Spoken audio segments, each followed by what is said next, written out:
কোরিয়ানরা সমুদ্রের মাছ কিভাবে ভাজা করে খায়, নানানভাবেই তো খায়। তা আমি কিছুটা কিনে এনেছিলাম একটা প্যাকেট। এই মাছটা আমার কাছে খুবই ভালো লাগে, নাম খাজা মিসাল।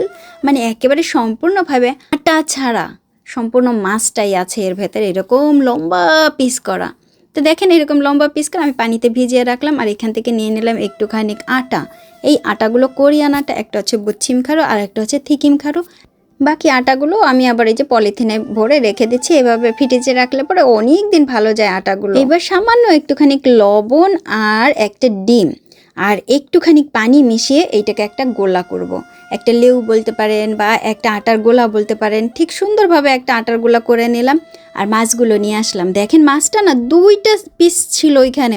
আমি তো অবাক হয়ে গিয়েছি, আমি ভেবেছিলাম একটা পিস, কিন্তু পরে দেখলাম 2টা। কিচেন টাওয়াল নিয়ে আসলাম, নিয়ে আসে ওই মাছগুলো একটু রাখলাম, রেখে ভালো করে চেপে চেপে পানিটা মুছে নিলাম ভেতর থেকে। খুব সুন্দর করে যে মোছা হয়ে গেল। এখন দিয়ে দেবো ওই যে আটার লেউটা করে রেখেছিলাম, এখন ভালো করে মাখাবো।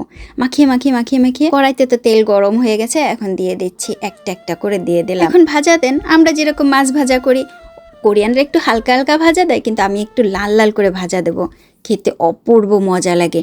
একেবারে সমুদ্রের মাছগুলো তো খেতে এত এত স্বাদ, অপূর্ব স্বাদের। এই যে মাছ একটুও কাটা নেই, সম্পূর্ণভাবে মাছেরই।